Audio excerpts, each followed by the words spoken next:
Ni ramani yenye muonekano wa kifahari, mpangilio bora wa ndani na gharama nafuu kujenga. Hii ni nyumba inayofaa kwa familia inayotaka maisha ya kisasa na ya hadhi ya juu.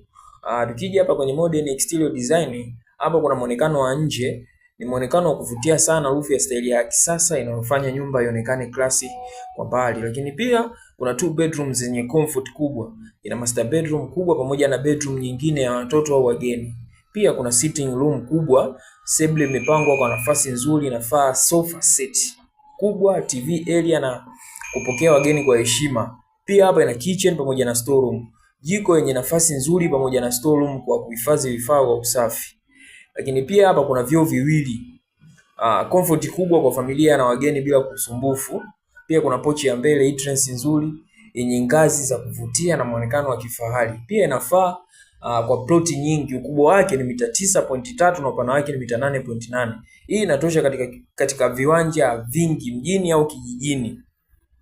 Tukija kwenye tofali, upande wa tofali hapa zitatumika tofali 1600 za blocks. Ikiwa kama zitatumika tofali za choma, basi hapa zinaweza kutumika tofali 4800. Bati zitakazotumika hapo ni bati 60 za futi 10 pamoja na mbao za kenchi zisizopungua 50. Kama unatafuta nyumba ndogo lakini yenye hadhi kubwa, muonekano wa kisasa na gharama nafuu kujenga, hii ndiyo plani sahihi. Inavutia macho, rahisi kujenga, inadumu miaka mingi, inafaa familia ya kisasa. Chukua ramani hii leo, anza kujenga ndoto zako kesho.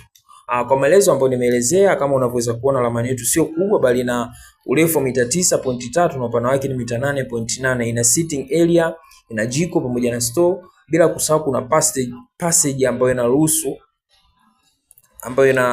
inayoruhusu mpishano. Pia kuna master bedroom ambayo ina choo chake kwa ndani.